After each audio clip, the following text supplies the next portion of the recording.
윤자장 썰지는 위트와 해악이 담긴 만구대로 썰뿐이 시간입니다. 즉 믿거나 말거나이지만 시대로 많은 관련대들에 얽히고 설킨 우문, 밝힐 수 없는 취조원과 제보자들의 진술을 토대로 만들고 있습니다.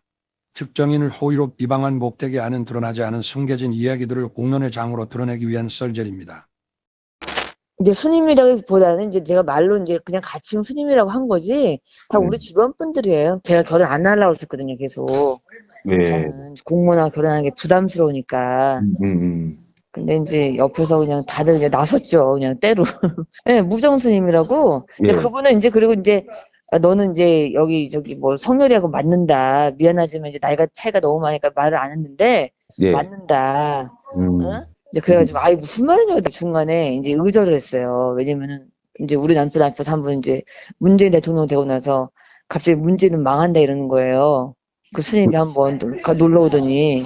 아, 무정수님이 응. 문재인 그랬더니, 정부가 망한다. 그래서 내가 우리 남편이 얼마나 열이 받는지, 예. 아니, 망하면 우리 남편 망한다는 말밖에 더 돼요? 그렇지. 그러더니 열이 받아가지고, 다신 보지 말자고 말이야. 그래가지고, 네. 뭘 망하냐고, 그때부터 인연을 딱 끊었어요. 진짜 성격이 정말 반대더라고. 그래서, 야, 진짜, 도사는 도사구나, 그냥, 그러고 결혼해서, 도사는 네. 도사구나, 그냥 그랬어요, 그냥. 제가 더 잘 네. 봐요. 저 웬만한 무당 제가 봐줘요. 아, 그리고 그래요? 저는 그건, 예, 그래서 뭐, 제가 뭐, 그래도 이제 성문이 잘못났나 본데, 네. 성문이 좀 잘못난 게 있는데, 제가 무당을 막 가서 전보고 이런 게 아니라, 예, 제가 무당을 더 잘 봐요. 사주 공부하면 좋지. 네. 자기 팔자도 풀고, 예. 그렇지. 그래서 네. 이제 이런 영감이 있으니까, 이제 네. 군인, 경찰, 이런 거 하면 잘 맞죠. 왜냐면 군인, 경찰은 예. 그런 감이 있어야 돼요. 그냥 그 머리만 똑똑하다고 되는 게 아니거든, 그게. 그거는, 예. 우리 남편도 약간 그런 영적인 끼가 있거든요. 그러니까 예. 이제 저랑 그게 연결이 된 거야. 지난 월요일 날 저희 열린우감TV의 단독 현장, 정 PD의 뉴스피드를 통해서 보도를 했던 내용인데 현재 56만 명이 봤더라고요. 아까 제가 또 확인을 해보니까 만 명의 기도가 또 늘었어요. 와, 이거 사실은 이제 봤는데 뭔가 많은 걸 암시하고 있다라는 생각은 들었습니다. 네. 열린공감TV 탐사전을 온 취재팀은 최우순 씨가 5월 14일 동부구치소에서 가석방되고 나서 며칠 후 자신 가족의 선산을 찾아갔다는 양평의 한 취재원으로부터의 제보를 받았습니다. 제보자에 따르면 최 씨는 선산 맞은편 쪽으로 걸어갔고 그곳에 소름 돋게 수상한 곳이 있다고 취재팀에 알려왔습니다. 그리고 앞에 기둥성거 있죠? 누가 봐도 이게 사찰이 아니잖아 지금. 자, 보현사 영혼의 쉼터, 우리가 현재 취재한 바에 의하면은 납골 땅의 목적으로 졌다고 하는데 농협이라고 농협이고 사람 이름 같습니다. 계좌번호가 적혀 있는 예, 것 숫자인데 이거는 일부러 지운 것 같습니다. 네.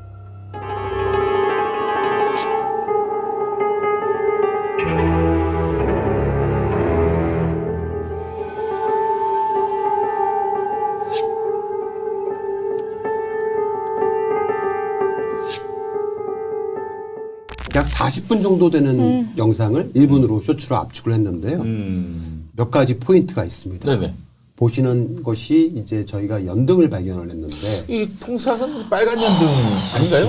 보통 이제 불교에서 쓰는 연등은 빨간색. 그러니까 빨간색은 이승을 뜻합니다. 행복, 행운. 아, 그래요? 이런 걸 뜻하고요. 빨간 연등은 이승에서 그렇지요. 복을 네. 달라 뭐 네, 이런 네. 의미고 흰색은 저승을 뜻합니다. 저승. 네, 영혼을 뜻한다고 해요. 아니 윤석열, 김건희인데 지금 합작. 하얀 연등? 네. 아니 벌써 이제 저 세상에 대한 뭐 뭐야. 얘기를 하고 있는 거예요? 미리 가겠다는 거예요, 뭐예요? 관점에서 보자면은 뭐야 윤석열 김건희가 죽었나? 여기 보면 또 극락왕생이라고 적혀 있기도 하거든요. 네. 뭐 이렇게 오해할 수도 있습니다. 이 부분에 대해서 이따가 말씀을 드릴게요. 이거 기억하세요, 여러분. 네. 또 수상한 포인트가 또 하나 있는데요. 보시는 바와 같이 수상한 분홍색 건물입니다. 분홍색은 보현사 사찰이라고 하지 않았어요? 네. 보현사라는 이름으로 허가를 받아서 건립을 했는데 사찰이라고 보기에는 저울 같지 이상하죠. 하나도 않죠. 야, 이런 모더니티한 사찰도 있나? 그러니까요. 그리고 저 건물을 사방팔방 저희가 다 돌아다 봐야되는데 딱 창문이 저렇게 두 개밖에 없습니다. 오호. 좌우도 없고 뒤에도 아무것도 없어요. 수상하죠. 너무 이상해요. 그리고 분홍색은 잡귀의 접근을 막는 주술적 의미의 색상이라고 하거든요. 아, 이 핑크가 나름대로 또 의미가 있었군요. 네네. 예. 자, 또 수상한 포인트가 하나 있습니다. 수상한 재단. 이 재단이 어떤 형상을 하고 있는 곳이라고 판단이 되십니까? 꽃 모양 같고. 잘 보셨습니다. 네. 매화꽃입니다. 아, 매화꽃. 네. 오. 매화꽃의 형상을 하고 있는데 네. 이 매화꽃이 네. 이따가 또 후자에 말씀을 드리겠지만은 영혼을 기리는 꽃으로 많이 쓰이고 영혼을 너무- 기린다. 죽은 사람의 영혼을 네. 기린다. 그다음에 수상한 석상이 있었고요. 그 주변에 저렇게 소주병들이 소주병. 쭉 도열되어 있었는데 음. 소주병이 병막에만 땄을 뿐이지 소주가 있었어요. 네, 소주는 그대로 남아 있었습니다. 아니, 마시려면 마셔야지. 그러게요. 네. 그리고 그 앞쪽으로 수상한 기둥들이 쭉 도열되어 있었어요. 이 앞에 있는 이 기둥은 용의 그림이 매핑되어 있었습니다. 용의 문양은 임금을 뜻하기도 합니다. 일단 뭐 매핑한 게 맞네요. 이 흔적 네. 보니까 여기 저기는 무슨 페인트를 칠해가지고 그린 게 아니라 그렇죠. 매핑을 했네요. 예. 그 다음에 또 수상한 사진이 하나 있는데 옷이 하나 이렇게 수상한 곳에 걸려 있었어요. 네. 누가 보더라도 그냥 걸어놓은 게 아니고 뭔가 장식을 한 듯한. 오늘 제가 드릴 말씀은 이 공짜장설전의 주제와 내용은 네. 일본 주술에 관한 것입니다. 일본. 그래서 팩트에 기인한 네. 합리적인 의심이고요. 썰입니다. 네. 썰을 강조하는 이유가 사람의 믿음에 대한 영역이기 때문에 그렇습니다. 종교적 저는- 영역은 과학적으로 분석이 안 되는 거잖아요. 그렇죠. 네. 예. 그래서 사실과 과학은 신앙과는 좀 구분지어서 봐야 하는 것이 그렇죠. 옳습니다. 타당합니다. 다만 잘못된 믿음과 종교로 타인에게 손해를 끼치고 그럼 자신의 안위만을 위해서 특정 믿음이나 무속을 주술이라는 악의적 수단으로 사용을 한다면은 문제가 매우 커지기 때문에 반사회성이죠. 예. 경종의 의미를 가지는 썰이라고 생각하시면 네. 될 것 같습니다. 네. 자, 일단 무속 믿거나 매거나이지만 믿는 사람들이 되게 많습니다. 오늘 내용은 무속과 주술은 전혀 다른 차원이다 라는 뜻에서 또 주안점을 두고 있습니다. 네. 한마디로 무속은 특정 수호신에게 기원하는 제의에서 비롯된다고 합니다.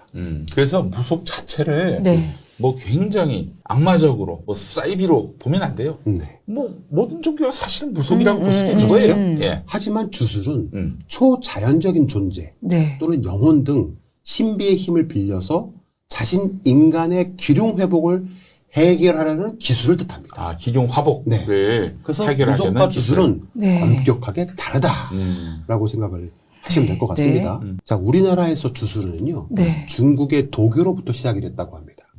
여러 술법이 전해졌는데 삼국시대 때 일본으로부터 건너온 주적행위라는 게 있어요. 그게 이제 주술로 많이 발전이 된 건데요. 네. 우리나라에서는 조선시대 때 많이 흥행했다고 합니다. 죽은 자의 영혼과 연계시키는 주술로 많이 알려져 있기도 하고요. 주술을 하는 궁극적인 이유가 있는데요. 자신의 안위를 답보, 즉 보장받기 위해서 타인의 생명이라든가 혹은 신체에 위해를 가하는 일체의 행위를 주술이라고 합니다. 속 껍데기 벗긴 그렇죠. 건진. 네. 건진 행위가 생각이 나네요. 요거를 이제 다른 말로 방법이라고 합니다. 그 드라마 있었는데. 네. 저 봤는데. 보셨어요? 네. 바로 이겁니다. 드라마 방법, 저주를 한다라는 뜻을 갖고 있는 게 방법이라는 건데 네. TVN에서 매주 월요일, 화요일 날 드라마로 나왔습니다. 맞아요. 꽤 인기는 끌었었죠. 그다음에 곡성이라는 영화 곡성. 보셨나요? 무엇이 봤어요, 중요한지 봤어. 네네. 모른다. 이 곡성에서도 일본 주술이 등장합니다. 맞아요. 최근에 1000만 돌파한 영화 파묘. 파묘.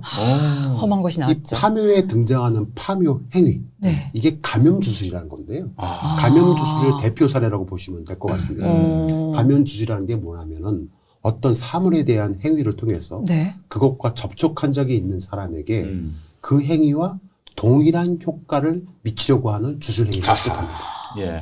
누군가의 머리카락, 손톱 혹은 소지품 등을 이용한 주술이 여기에 속하기도 합니다. 세속의 온갖 비방으로부터 네. 자신을 지키기 위해서 하는 주술적 행위. 이것도 다 그 방법에 포함이 된다고 하는데요. 아이고야. 죽은 자의 영혼이 극락에 도달하기 위한 시간이 있답니다. 네. 그게 사무기간이라고 해요. 흔히들 사무제라고 하죠. 사무제. 네네네. 그동안에 영혼은 이승에 머물고 있습니다. 그래서 그때가 가장 영혼의 힘이 가장 효험이 좋고 좋을 때라고. 자신의 죄와 업보를 대신 짊어지고 떠나기 위한 그러한 죄를 지내는데 그게 일종의 이제 주술적 행위의 굿이 된다고 보면 되겠죠. 초자연적인 힘을 빌려서 하는 주술적 행위는 네. 취재의 한계를 뛰어넘는 것입니다. 그래서 오늘 같은 썰전에서만 가능하다라고 말씀드리겠습니다. 팩트와 네. 합리적 의심이 뒤섞여 있고요. 빠르게 말씀을 드릴 테니까 지금부터 잘 따라오시기 바랍니다. 네네네. 시청자 여러분도 잘 따라오세요. 이태원 참사가 일어난 날이요. 지난 2022년 10월 29일이었습니다. 10월 29일 그렇죠. 예. 참사가 일어난 지 551일 만에 윤석열 대통령이 거부했던 이태원 참사 특별법이 국회 본회의를 지난 5월 2일 날 통과가 되었습니다. 네네. 이태원 참사 책임 김광호 전 서울경찰청장이 정직 처분 의결이 됐는데 무려 556일 만에 이 당시에 이게 서울청장이었어. 서울경찰청장. 자, 그런데 2년 전 네. 이태원 참사가 일어나기 하루 전으로 한번 돌아가 보겠습니다. 이태원 참사가 일어났던 것이 2022년 10월 28일이니까 29일. 네. 하루 전날로 가보겠습니다. 10월 28일. 네. 그러니까 10월 28일 날 윤석열 대통령이 많은 지자체장들 중에서 네. 유일하게 박희영 용산구청장과 한 테이블에 앉아 있었습니다. 그러네요. 아, 전날에? 네. 무슨 이태원 일 때문에? 참사가 일어나기 전날에 예. 한 테이블에 박희영 용산구청장과 이상민 행안부 장관이 한 테이블에 같이 앉아 있었어요. 예. 용산 참사 아니 이태원 참사 책임자. 네. 네. 이상민. 이게 신기하지 않습니까? 왜 이태원 참사가 일어나기 전날 네. 10월 28일 날 많은 지자체장들이 모였었는데 거기 한 200명 정도의 지자체장이 있었는데 네. 왜 박희영 용산구청장을 윤석열 대통령의 헤드테이블에 앉혔을까? 전국에서 지자체장들이 200명이나 모이는 대형 행사였습니다. 그런데 이 당시에 행안부 내에 어떠한 보도자료도 없었어요. 뭔가 숨기는 듯한 뉘앙스가 있었던 행사였습니다. 네네네. 더더구나 이해할 수 없는 것은 네. 그 많은 구청장들 중에서 유독 박희영 용산구청장만 특별히 윤석열이 자신의 헤드테이블에 앉혀서 장시간 이상민 행안부 장관과 속닥속닥 밀담을 나눴다고 해요. 도대체 이들은 이 자리에서 어떤 대화를 주고받았는지 요거는 특검을 통해서 밝혀져야 할 일이긴 합니다. 아, 이게 이태원 참사와 직간접적으로 연관이 있다고 저는 봅니다. 문제는 문제는 알겠습니다. 이날 10월 28일 날 예. 오전에 네. 윤석열의 자칭 멘토이자 스승으로 알려진 천공이라는 자가 천안에서 오전에 자신의 지지자들을 모아놓고 다음과 같은 발언을 합니다. 한번 들어보시겠습니다. 우리 젊은이들이 지금 할 일이 있나요? 없어요. 할 일이 없으니까 어디로 가요? 젊음이라는 것은 에너지가 불타는 중이에요. 에너지가 불타면 할 일이 없으면 할 일을 안 주면 어떻게 되냐? 오만 짓을 다 하고 돌아다녀. 그래갖고 저 춤추러 가고 그쪽에서 어울린 게 젊은이들이 거 있으니까 거 가요. 가가지고 거기서 술 먹으면 나도 술 먹고 거기서 마약하면 나도 하고 마약이 엄청나게 들어옵니다 지금. 예? 그래서 그런 거는 이 사람이 설계를 다 하고 있으니까 이제는 이 정부에서 할 거는 들어오는 마약 장사로 해갖고 더 이게 범위가 커지기 전에 조직이 더 커지기 전에 이거부터 전부 다 두드려 잡아야 돼. 아니 하루 전이에요. 아니 그 당시 이태원 네. 참사 때 맞아. 그때 검찰 또 경찰 인력은 이태원 참사 있던 그 장소에 마약 단속하러 갔지. 맞아요. 안전 뭐 혹은 뭐 그 질서 없었어. 거의 없었어. 천공이 아침 일찍 이야기를 자신의 지지자한테 하고 나서 바로 열린 아까 말씀드렸던 만찬장에 200여 명이나 되는 전국 지자체장들이 모였는데 그 구청장들이 얼마나 많겠습니까? 그 중에서 왜 네. 윤석열이 자신의 헤드타입을 앉혀놓고 뭔가 속닥속닥 이야기를 주고받았냐. 공무원 직급 편제가 실무자와 책임자로 구분이 되잖아요. 네. 근데 책임자란 지시를 할 수 있는 위치에 있는 사람들을 뜻합니다. 지난 용산 이태원 대참사에 당시 경찰 경력, 구조 인력, 사고 예방 및 관리 감독을 지시할 수 있었던 사람들은 담당 관할 구청장인 용산 구청장, 그렇지. 그리고 용산 경찰서장, 서울 경찰청장, 경찰청장, 서울시장, 행안부 장관, 그리고 대통령입니다. 이태원 참사 당일 사건 발생 무려 4시간 전에 압사될 것 같다라는 첫 112 신고가 접수가 되고 5시간이나 지나고 나서야 경찰 수뇌부가 관련 보고를 받았다고 이야기하고 있기도 합니다. 네. 어떻게 된 걸까? 이게 사실은 이번이 처음 있었던 헬로윈 데이가 아니고 네. 전부터도 그런 행사 많이 있었고 매년 그리고 이런 적이 그때마다 없었죠. 경찰이 네. 매뉴얼대로 그렇게 안전 질서 관리를 했었어요. 근데 2022년만은 그런 게 없었다는 얘기지. 지금 말씀을 되게 잘하셨는데 그런데 2022년 그때뿐만 아니라 요 이태원 참사가 있기 2주 전에도 예. 이태원 참사가 있기 2주 전에 이태원에서 네. 상인연합회 주최로 지구촌 축제라는 행사를 했어요. 네. 그때 무려 100만 명이 몰렸습니다. 네. 그런데 경찰 경력이 어마어마하게 출동을 해가지고 어허. 무려 1078명이 거기서 인원 통제를 했어요. 안전관리. 큰 사고가 없었어요. 예. 아무도 안 죽었습니다. 오. 아무도 안 다쳤어요. 그런데 이 헬리온 당일날 용산구청 당직자는 고작 8명이었습니다. 용산구청에서 자체 직원만 무려 1078명을 투입했던 지구촌 축제라는 하하. 행사에 2주 뒤에 열린 헬리온데이에는 8명으로 줄어든 거죠. 네. 그거를 누가 지시했을까? 한번 생각을 해봐야 됩니까? 아이고 여기서 더 상상하기가 싫어.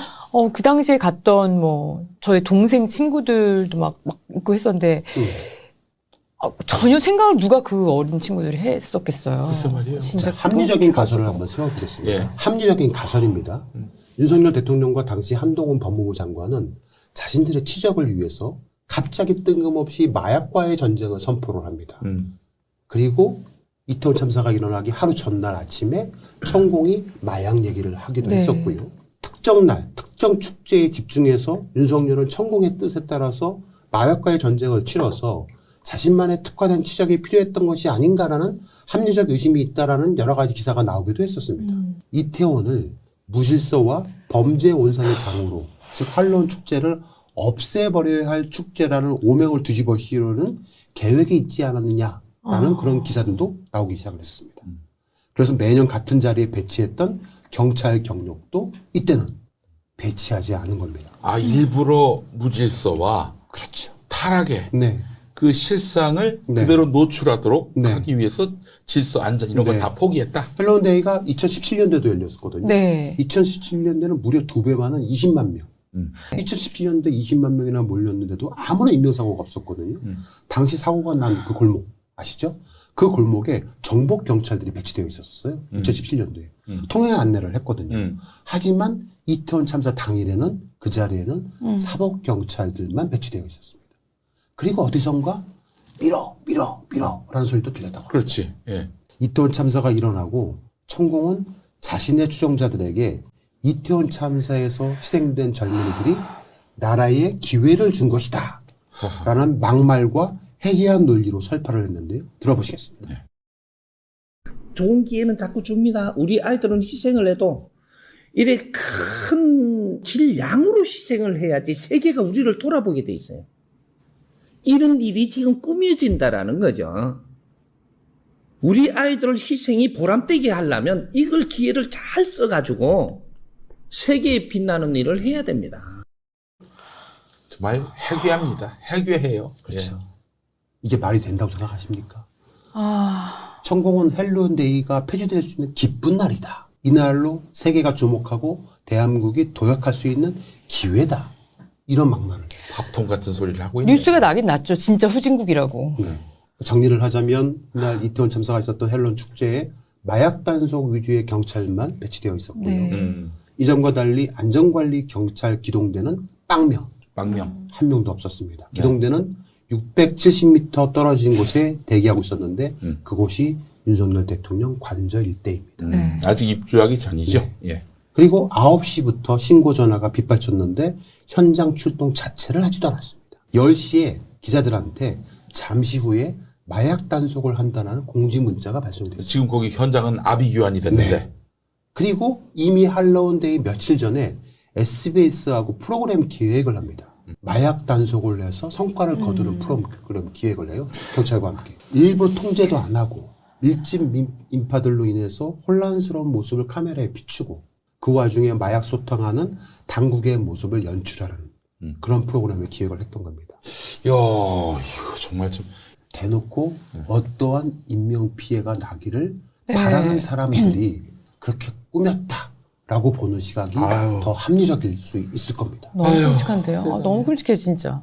당연히 이렇게 많이 희생을 당할지는 몰랐을 수도 있었겠지만 아무튼 뭔가 사고는 날 것이다 라는 거를 인지하고 있었을 것이다. 사고가 나게끔 이렇게 네. 뭐 말하자면 함정을 팠다. 또 하나의 소름 돋는 가설을 보여드리겠습니다.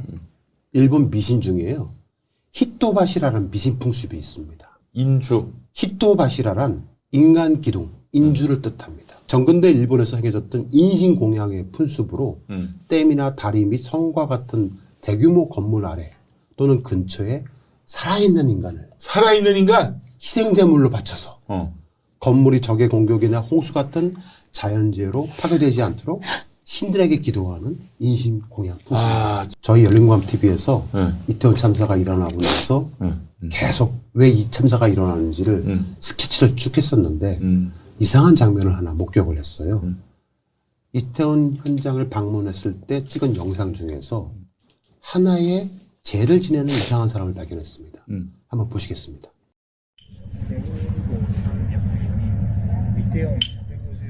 바로 이 사람입니다.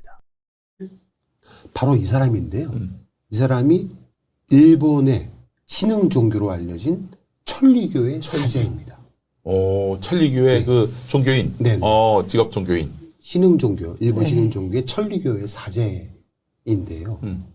일본 메이저 시대에 직전에 생겨난 종교입니다. 일제 시대 이전에 메이지 한국에 시대. 예. 포교된 종교이기도 하고요. 일년 종종이라고 혹시 들어보셨습니까? 일년 종종. 처음 들어봅니다. 예. 일년 종종이라는 그 일본에서 유행하고 있는 불교와 유사한 종교 하나 있는데 불교가 아니에요. 이 일년 종종이라는 이름과 더불어서 한국에서 조직을 키우고 있는 일본 신흥 종교 중에 하나가 바로 이 천리교라는 종파입니다. 이 사제가 어떻게 이태원 참사가 일어나고 나서 통제된 그 사고난 골목에서 죄를 이렇게 지낼 수 있도록 허가를 해줬냐 이거죠. 이거 접근이 안 되는 곳 아닙니까? 일반이 못 여기가? 들어갑니다. 일반이 못 들어가는 곳에 이 사제가 딱 가서 죄를 지낼 수 있도록 누가 허락을 해줬냐 이거예요. 아니, 그 접근 자체가 안 돼요, 여기는. 이것도 조사해야 돼요. 왜 누가 어떤 이유로 이 사람을 여기에 들어가서 죄를 지낼 수 있도록 허락을 해줬는지 그것도 조사를 해봐야 됩니다. 방금 제가 1년 종종 말씀드렸잖아요. 예. 저희 열린공감TV가 2021년 10월에 보도한 내용입니다. 어. 윤석열과 일본 무속이라고 해서 윤석열 집안이 일본의 1년 종종을 믿는 집안일 것 같다라는 의혹 보도를 한 적이 있습니다. 아니, 혹시 무당 목장인가요? 네. 윤석열 씨가 검찰총장을 그만두고 2021년 5월 29일 날 강릉 외갓집을 방문을 합니다. 그때 찍었던 사진입니다. 단독 공개를 했던 거예요. 아니, 그러면은 이모인가요? 네. 이모? 이모와 이모부입니다. 이모가 그러면은 그 무당으로 이모. 네, 무속인으로 알려져 있는. 어머님의 자매분이신 거예요. 네, 그렇죠. 그 윤석열의 이모가 네. 무속인. 그렇게 알려져 있습니다. 근데 문제는 이 집에서 찍었는데 저 뒤에 액자.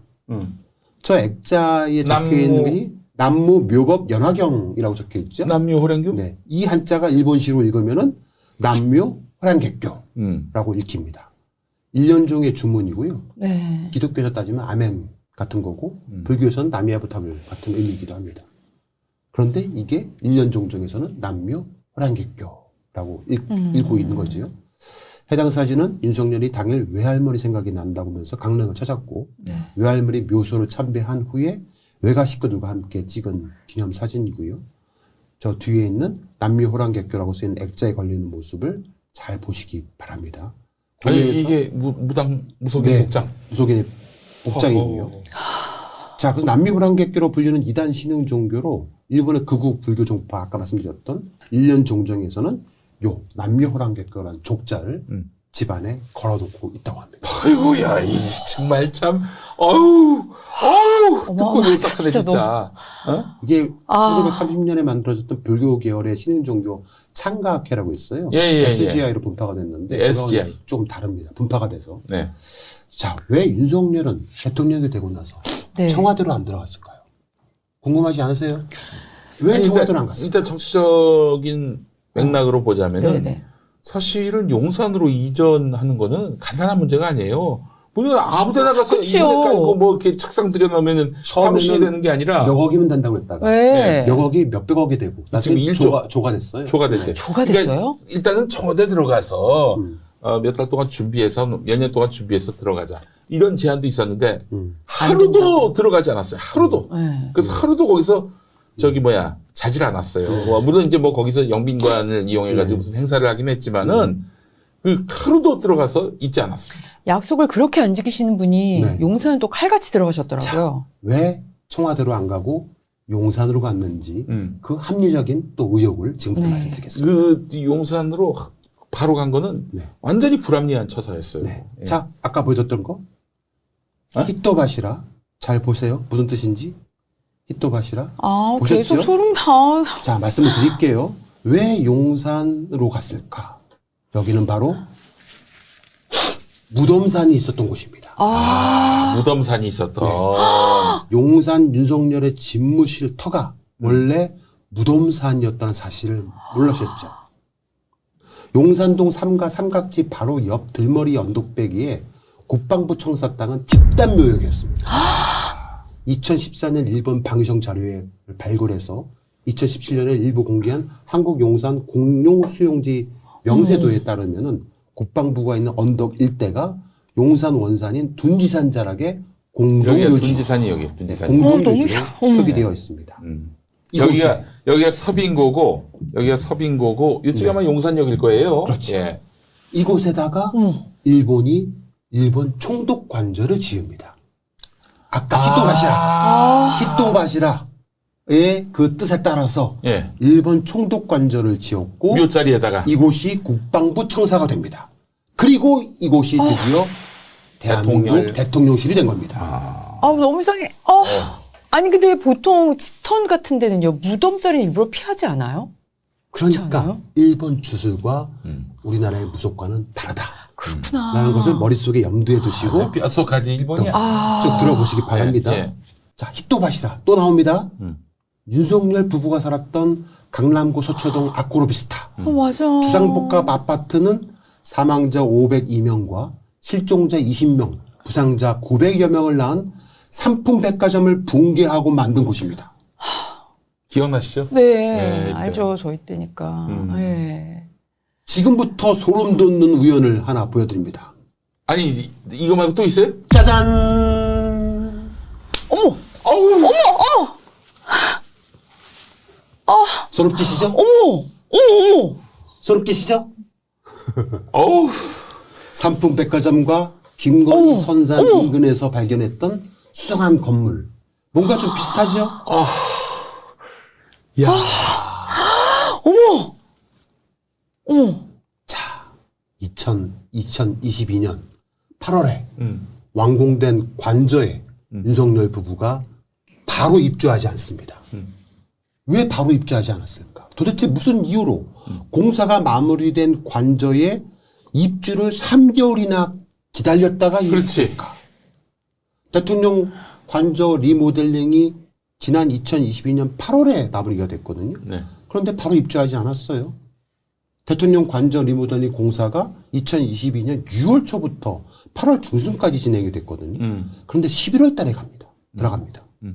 대통령 관저 공사비와 대통령 집무실 이전 관련으로 기배정됐던 496억 원의 예비비까지 모두 썼고요. 추가로 예산 적용액도 20억을 끌어다가 또 썼어요. 그런데 왜 그랬을까? 이태원 참사가 10월 29일 날 벌어졌습니다. 8월에 들어갈 수 있었는데 8월에 안 들어가고 이태원 참사가 벌어지고 나서 바로 직후에 11월 7일 날 입주합니다. 그것도 김건희가 먼저 들어갑니다. 김건희 관저. 한 제보자의 도움으로 한국 전통 무속인 중에서 매우 영험하다고 알려져 있는 한 무속인을 정말 어렵게 인터뷰할 수 있었어요. 네. 이 사람한테는 한국의 정치인들, 판사, 검사들이 줄을 잇고 있다고 합니다. 인사철에 이제 문턱이 네. 닳게. 그 사람하고 한번 뭐 이거 점괘를 받아보려면 몇 개월을 기다려야 한다고 해요. 해당 무속인은 이 정치인들, 기업인 등 많은 사람들이 줄을 서서 기다릴 정도로 성황을 이루고 있는 사람이고 국내에 몇 안 되는 전통 무속인 중에 한 명입니다. 네네. 식기가 매우 영험하다고 알려져 있는 사람인데요. 지금부터 이 사람의 이야기는 개인적인 사견이라는 것을 전제로 말씀을 드립니다. 어떠한 과학적 근거도 근거는 없어. 없습니다. 그리고 이 무속인은 한국의 전통적인 무속과 일본의 일반적으로 알려진 일본의 주술과는 엄격하게 다르다. 차이가 있다라고 잘라 말을 합니다. 예. 한번 들어보시겠습니다. 한국 무속과 사람들이 흔히들 오해하는데 한국 무속이 주술적이다. 주술적이지 않아. 그러면 도대체 주술은 뭐고 무속은 뭐냐? 주술은 신 내림을 하지 않은 사람들이 행하는 유감주술 같은 거야. 그러니까 무언가 기대하면 그 기대를 충족시키기 위해서 다른 어떤 것을 행해. 그럼 그것으로 인해서 빗대어서 내가 이걸 했으니 이렇게 될 것이더라고 믿는 것으로부터 주술이 시작돼. 그러면 무속은 뭐냐? 무속은 말 그대로 내가 신을 받았다는 거는 사실은 남들이 볼 땐 주술적일 수 있어. 그렇지만 무속이라는 게 일상성을 갖고 있어.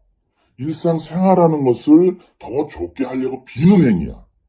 비는 행위와 주술은 다른 거라는 거지. 자, 굿은 뭔가 내가 위하기, 신을 위하고 그 신을 위했기 때문에 신에서 내가 고맙다. 너가 나를 이렇게 위해줬으니 네가 원하는 소원을 들어주겠다라는 개념을 쉽게 얘기하면. 근데 주술행위는 뭐야? 신한테 뭘 바치는 게 아니야. 내가 강력한 행위를 통해서 신한테 쟁취하려고 하는 거야. 이 개념이 다른 거야. 이해하셨죠? 네. 무속은 이타적이다. 그러나 그렇죠. 주술은 이기적이다. 아, 맞습니다. 예. 자, 이 무속인이 말하는 무속은 공동체 의뢰이고 무당은 굿이라는 의뢰 과정에서 인간의 소망을 신에게 고하고 신의 뜻을 탐지해서 다시 인간에게 계시하는 존재다라고 말을 하고 있습니다.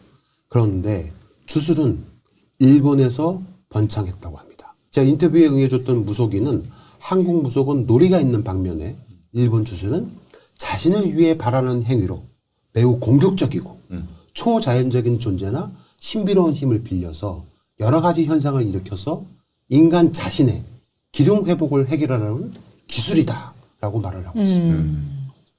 주술 행위자는 그 어떤 외부 압력이나 자신을 향한 비난이나 비방도 주술을 하면 모두 이겨낼 수 있다고 믿는답니다.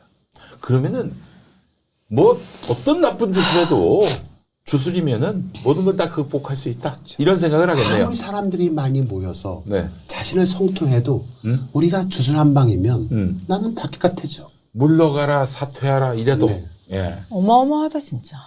그리고 어떠한 비난과 비방이 있다라고 하더라도 네. 죽은 자의 영혼의 힘을 빌려서 나의 악의 기운을 그 영혼에 실어서 저승으로 보내버리면 다시 나는 깨끗해진다고 믿는다고 합니다.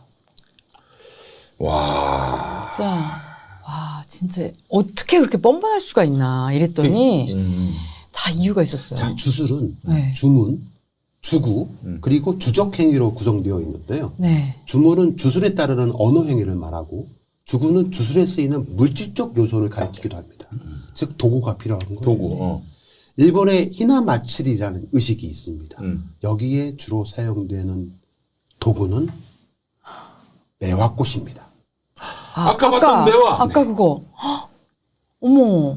매화꽃 그 중 하나이고요.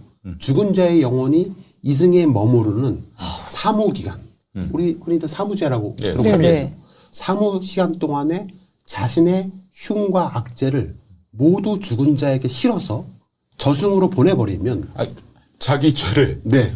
죽은 사람, 네. 죽은 사람한테 다 실어서 다 그냥 보내버리면 전가시켜 버리는 거죠. 그 주술자의 삶이 평안하다는 믿음으로 죽은 영혼에게 주술을 걸 때 술을 사용한답니다.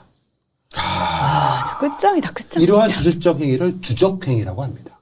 술주짠 줄 아는 거 아니에요? 아니 주문할 때 주. 그러니까 주술할 근데 때 주. 술을 저렇게 진짜. 매화. 와. 짜잔.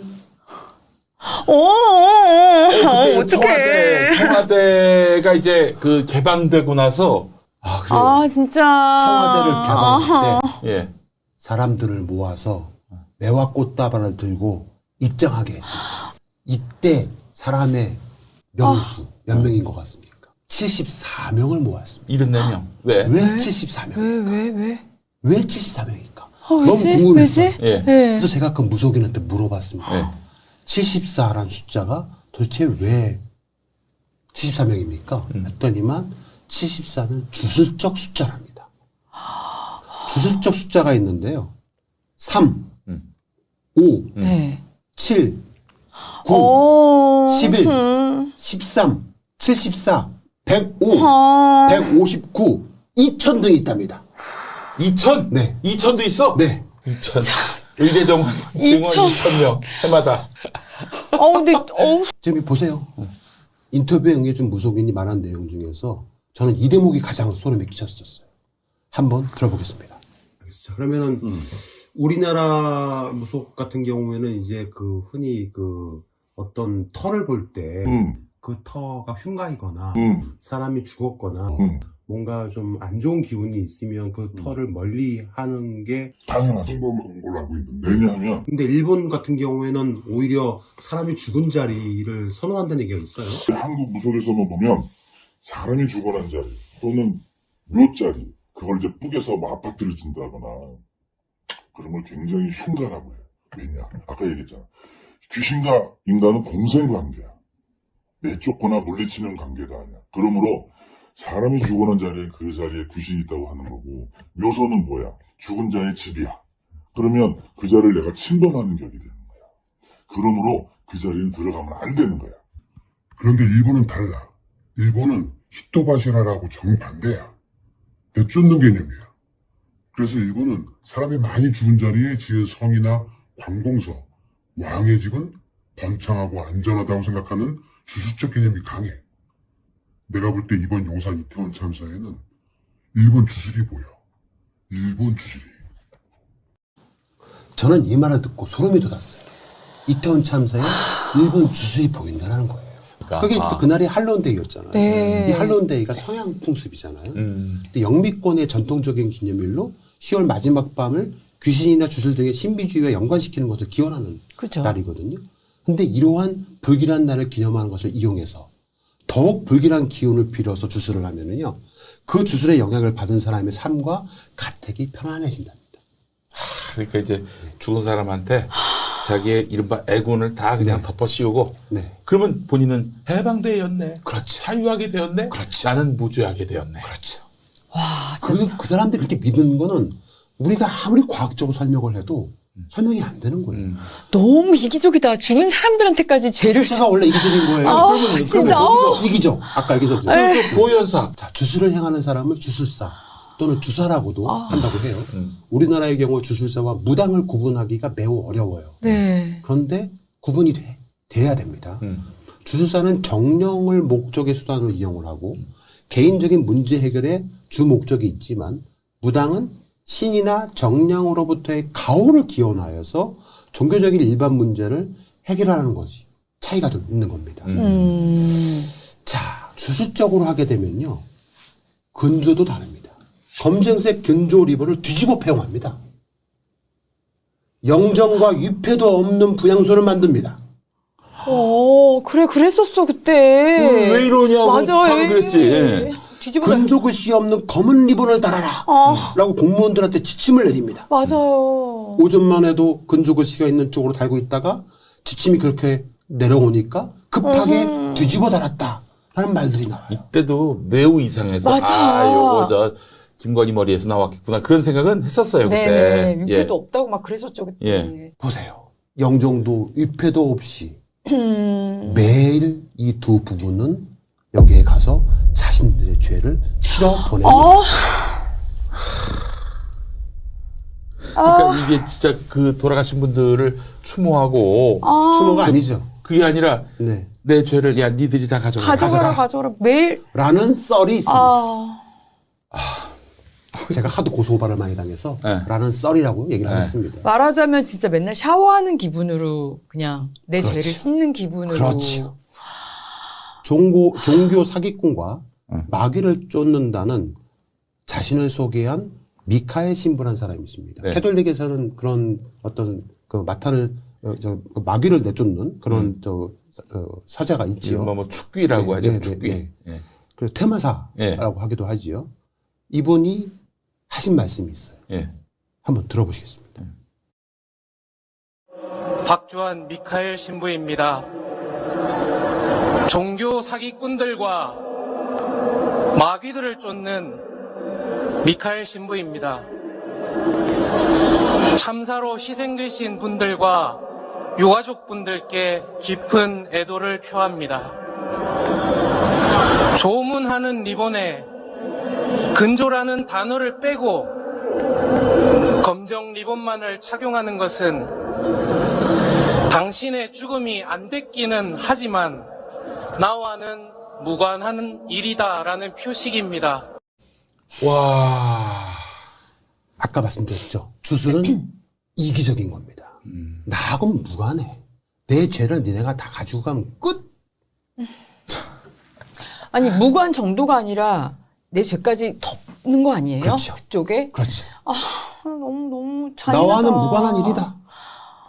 와, 이거 정말 참. 할 말을 이렇게 만드네, 진짜. 자, 일본 주술 계속 얘기하고 있죠. 네. 일본은 또 우리나라하고 풍습이 많이 달라요.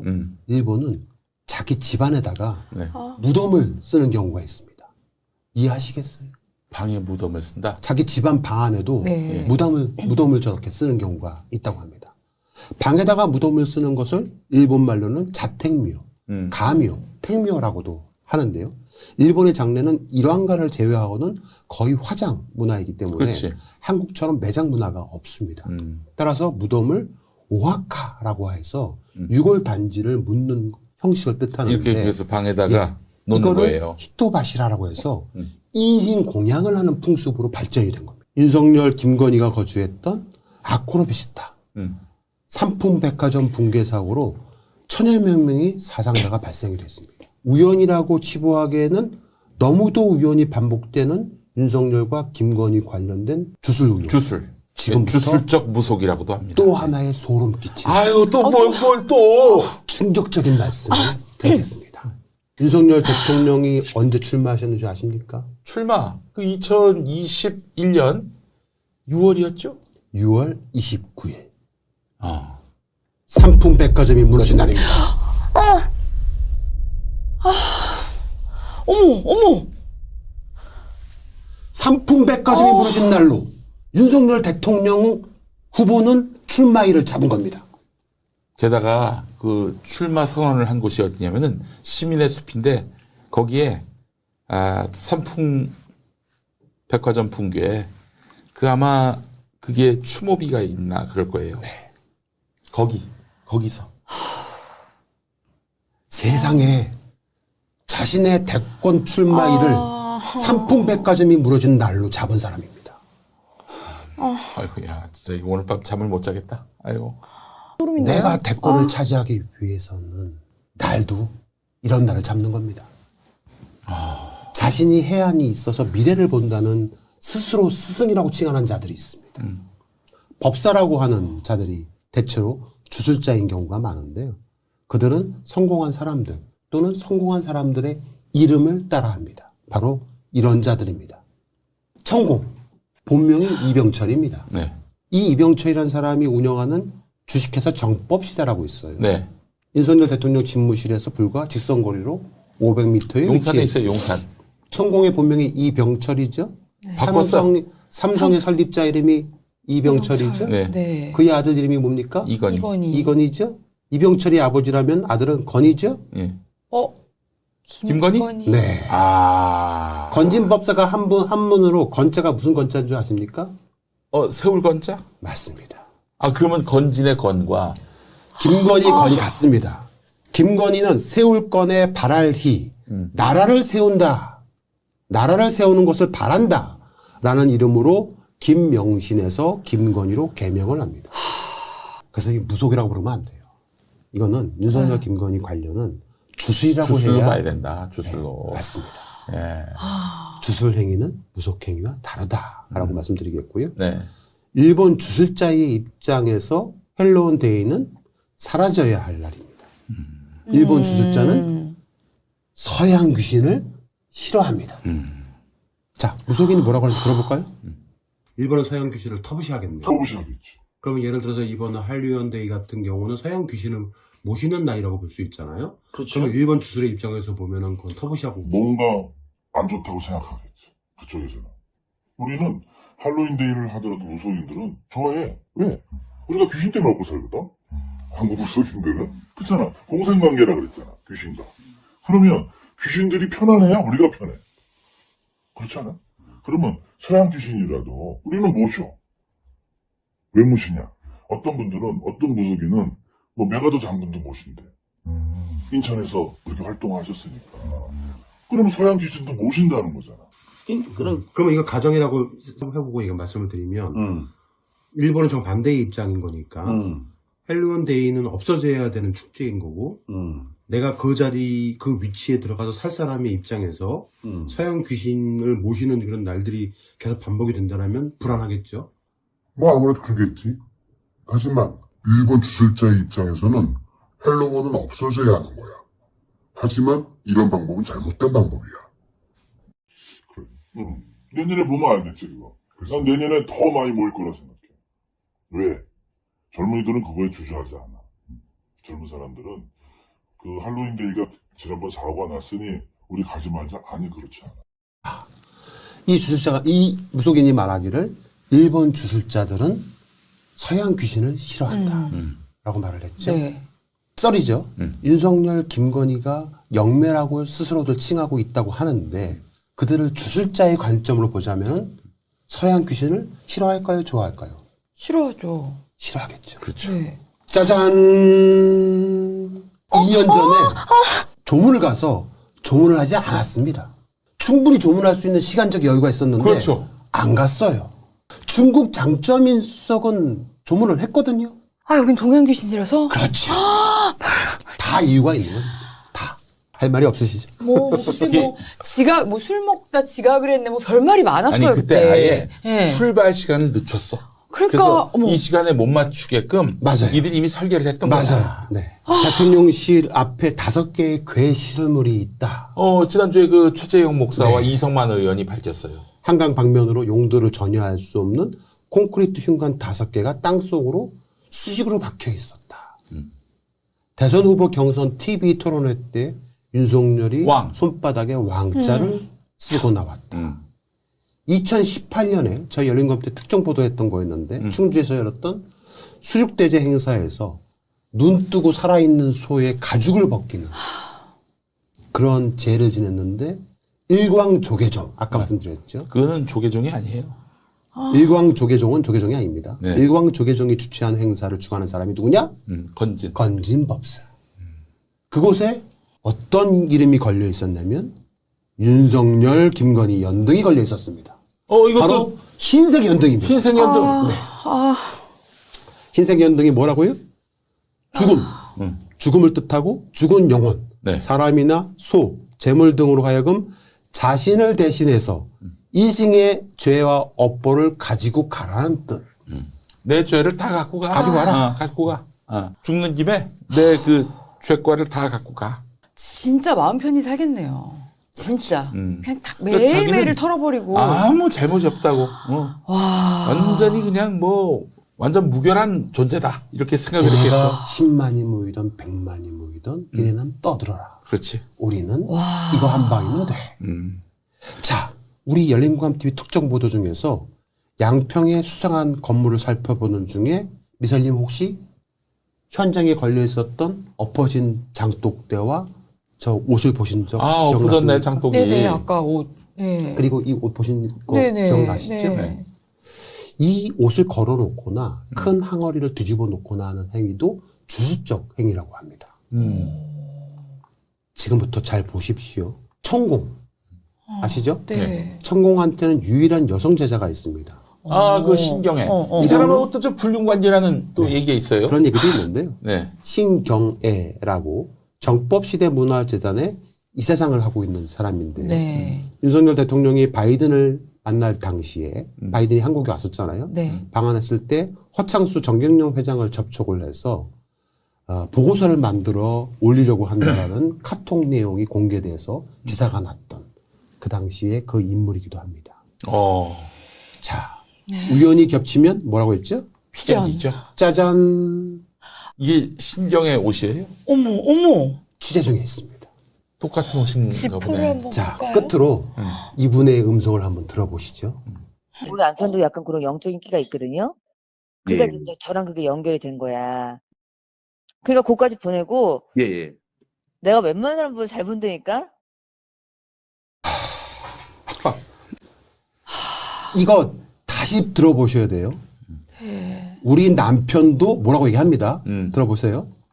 우리 남편도 약간 그런 영적인 끼가 있거든요. 그러니까 예. 이제 저랑 그게 연결이 된 거야. 그러니까 그까지 보내고 예, 예. 내가 웬만한 사람보다 잘 본다니까? 내가 영적인 사람이다. 그래서 우리 남편도 영적인 끼가 있다. 그러니까 즉 남편도 영매인 거예요. 김건희의 입장에서. 김건희의 다른 말 중에 네. 내가 굉장히 영적인 사람이다. 그래서 도사들하고 대화도 나누고 네. 그 발언도 분명히 있었어요. 그렇죠. 네. 예.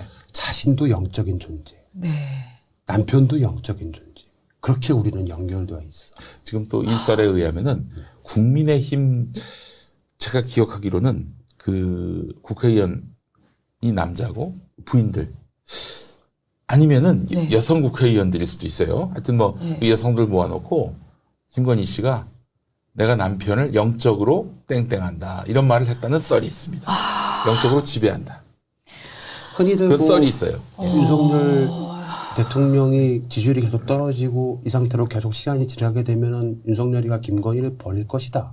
라는 보수 쪽 패널들의 이야기가 있기도 합니다. 그거는 정말 절대 아니겠네. 못 버립니다. 모르는 소리예요. 절대 못 버립니다.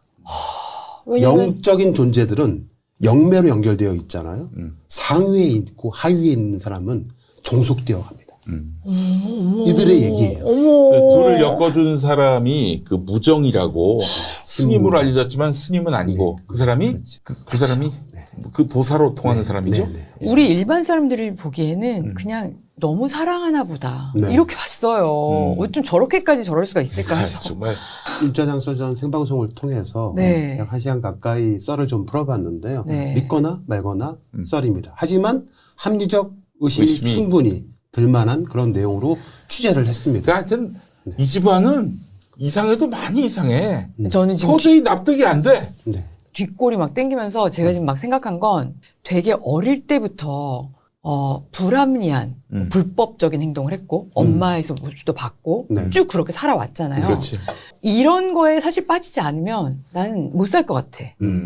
오히려 그리고 네. 무수히 많은 또 사기를 친 것 같아 보니까 정대택 회장한테 한 거 보니까 와, 한 사람한테 그렇게 네. 또 비슷한 수법으로 또 다른 사람들한테 뒤통수 많이 쳤거든. 이 보통 최현순이가. 사람으로는 진짜 이럴 순 없어요. 이런 업보를 쌓아놓고 산다는 거는 정말 밤잠을 못 이룰 거야 아마. 그렇죠. 그런데도 불구하고 이 자들이 두 다리 쭉 뻗고 천연덕스럽게 사는 이유는 이런 식으로 그렇죠. 덮어 그래서 오늘 씌워가지고. 공짜장 설전에서 말씀을 드렸던 이 내용을 한번 이렇게 복기를 해보시면은 그들의 관점에서 봤을 때 현재 속세에 있는 사람들이 하는 자신들을 향한 원망, 자신들을 물러나라고 하는 말들은 이들한테는 둘 하나 깜짝 안 할 일인 거죠.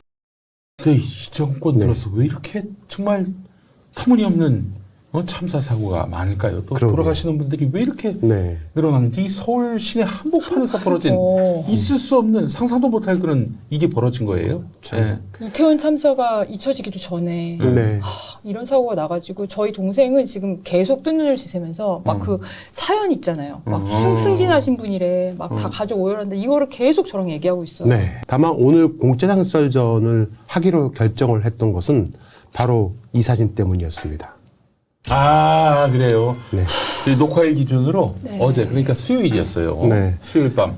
김건희 씨가 찍힌 이 사진 때문에 어쩔 수 없이 오늘의 주제로 삼을 수밖에 없었다는 점을 말씀을 드리겠는데요.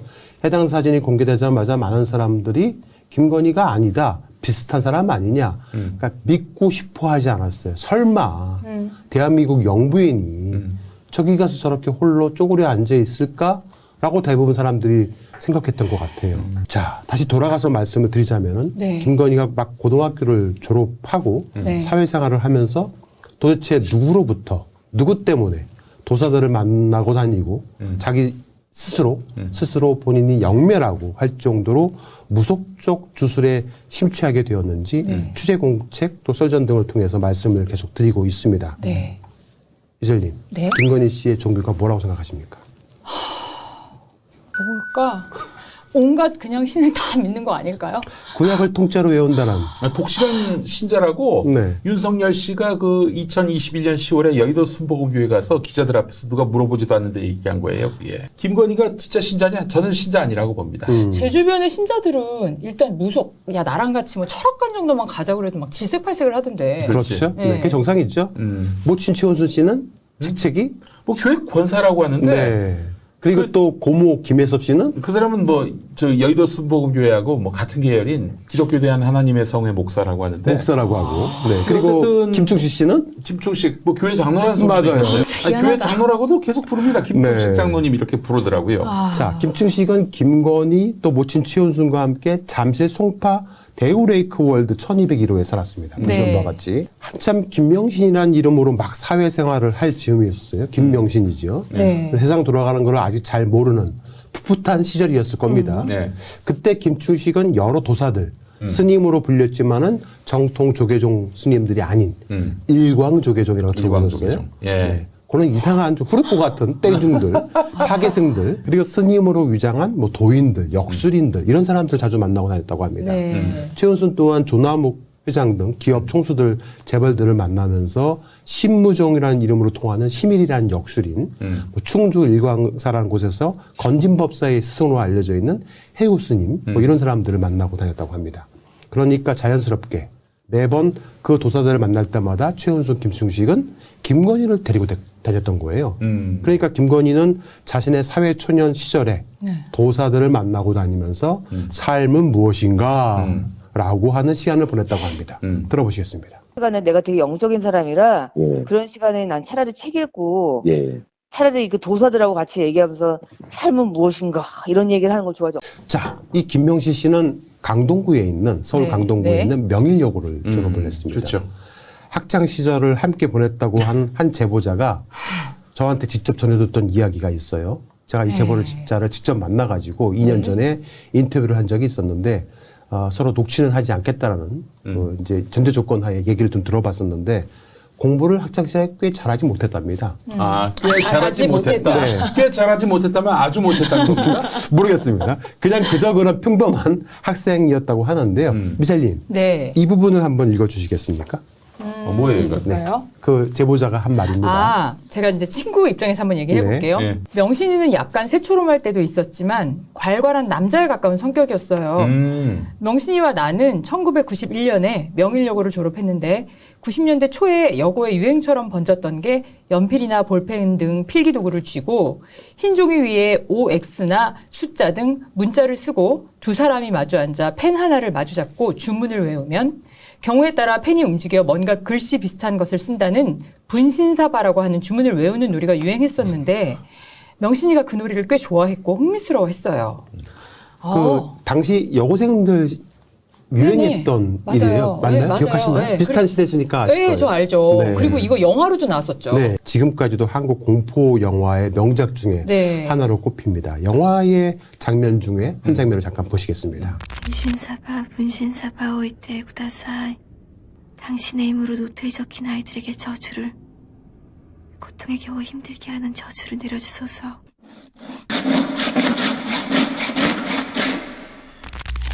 네. 이 놀이를 자주 했던 사람이 김명신이라는 김명신이야. 겁니다. 네. 고등학교를 막 졸업하고 세상을 배워야 할 나이, 사람이 세상을 보는 눈을 한참 키워야 할 나이에 김명신은 김충식과 모친 최은순 등으로부터 도사들을 만나고 다니면서 무속인들, 주술사들을 만났던 겁니다. 김건희 씨가 당시부터 지금까지 살아오면서 그들의 말을 듣고 때론 자기 스스로 영매가 되어서 웬만한 무당보다 낫다고 하면서 주변 사람들 사주도 봐주고 점괘도 봐주고 했다라는 겁니다. 이게 그거 보셨죠? 뭐지? 송혜교에 나온 그거 있잖아요. 연진이. 거기에서 더 글로리. 네, 엄마가 완전 무당을 모시잖아요. 맞아요. 딸도 네. 그렇게 믿고 아예 그냥 집안 전체 그렇게 될 수밖에 없나 보더라고요. 아유, 머리가 네. 지끈지끈하네. 예. 그러니까 무엇보다 윤석열을 만나면서부터 네. 자신이 점괘와 사주를 봐주면서 말한 대로 지검장이 되고 검찰총장이 되고 심지어 대통령이 되니까 윤석열 입장에서는 김건희에게 종속되듯이 꼼짝 못할 수밖에 없다라는 말들이 돌고 있습니다. 어린 시절에 김명신은 주술적 무속에 심취해서 여러 각종 종교와 사이비 종교에 빠져 살았다고 합니다.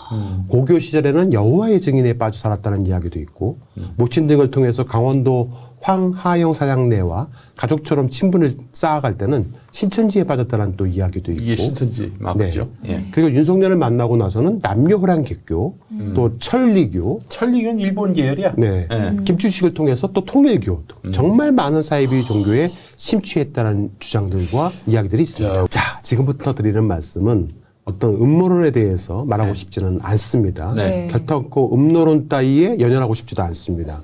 다만 김건희의 입장에서 그녀의 사고방식으로 생각을 하면 종교적 심성을 우리가 그동안 줄기차게 살펴왔잖아요. 사실은. 네. 그러면 삼라만상 세상 돌아가는 모든 이치가 무속적 주술에 의해 발생할 수 있다라는 믿음, 네. 바로 그 믿음에 근간을 두고 있기 때문에 그녀의 입장에서 생각해 보자는 겁니다.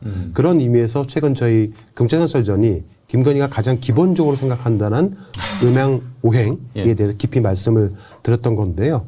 그러다가 하필 또 하나의 대형 사고가 발생을 했습니다. 네. 바로 지난 7월 1일 오후 9시 26분경에 서울특별시 중구 세종도로 18길에서 1955년생이래요. 68세 남성 차땡수 씨. 이게 웬일이에요? 이분이 운전한 회색 제네시스 G80 차량이 역주행 도중에 태평로 2가 54-1번지 인도로 돌진을 해서 다수의 보행자와 차량을 치면서 9명이 사망을 하고 가해자와 동승자를 포함해서 7명이 다친 차량 돌진 사고가 발생을 했던 겁니다. 경찰은 가해 운전자를 현장에서 즉시 검거했지만은 병원으로 이송을 시켰다고 합니다. 가해 차량 운전자는 경기도 안산시의 시내버스 업체인 경원여객에서 계약직 기사로 근무하고 있었다고 합니다. 이틀에 한 번씩 나갔대? 네. 예. 나이가 있어서 네. 은퇴를 하긴 했지만은 네. 워낙 운전을 잘해서 촉탁 기사, 즉 계약직 기사로 일을 하고 있었던 겁니다. 뭐 나이 많은 것도 아니지. 또 가해자 차 씨는 1974년에 버스를 운전할 수 있는 일종 대형 면허를 취득한 날로부터 지금까지 평생을 버스 기사로 또는 트레일러 기사로 일을 했다고 합니다. 한 번도 뭐 사고를 낸 적이 없다고 하니까. 네. 그러니까 저는 믿을 수가 없는 게 지금 경찰이 이 방향으로 몰고 가더군요. 네. 차체 결함은 얘기하지 않아. 왜냐하게 또 저 현대자동차 정의선이가 열심히 술을 마셨는데 만약에 그 급발진이었다면은 정의선이가 다 뒤집었어야 되잖아. 네. 그건 아니고. 그래서 본인은 급발진이라고 주장하는데 급발진의 흔적은 없고. 그래서 결국에는 브레이크와 악셀을 헷갈렸다. 근데 이게 말이 됩니까? 그러게요. 그 아무 생각 없이 운전할 때도 그 헷갈리잖아요. 맞습니다. 자, 그래서 팩트만 우선 상세히 말씀을 드려보겠습니다. 자, 차량에 동승한 피의자의 아내의 말에 의하면 자신의 친오빠 칠순잔치 행사에서 귀가하는 과정에서 사건이 발생했다는 겁니다. 자, 화면에서 보시는 것처럼 서울시청 인근에 있는 웨스턴 조선호텔 지하 주차장을 빠져나오자마자 급속도로 태평로 2가 시청역 7번 출구 쪽 역방향으로 이렇게 달려가는 겁니다. 안 되지. 그리고 바로 앞 횡단보도를 건너는 사람들을 피하듯이 좌측으로 핸들을 꺾었는데 아하. 꺾자마자 보행로 안전패스가 있었고 그걸 뚫고 속도를 제어하지 못한 채 그대로 인도로 계속 돌진을 해서 달려가면서 인도에 있는 시장자분들을 치고 100m가량 더 이동해서 시청역 8번 출입구 앞에서 멈춰섰다고 합니다. 그러니까 사고 당일 저희 취재팀이 현장으로 좀 달려가가지고요. 사고 현장에서 인명피해를 당한 분들을 병원 등으로 후송시킨 이후에 사고 현장을 목격하신 분들이 계속 그 현장을 지키고 있었거든요. 예. 그래서 그분들 한 분 한 분을 저희 취재팀이 당일날 직접 만나서 취재를 좀 해보고 인터뷰를 해보았는데요. 그분들의 얘기를 좀 들어보도록 하겠습니다.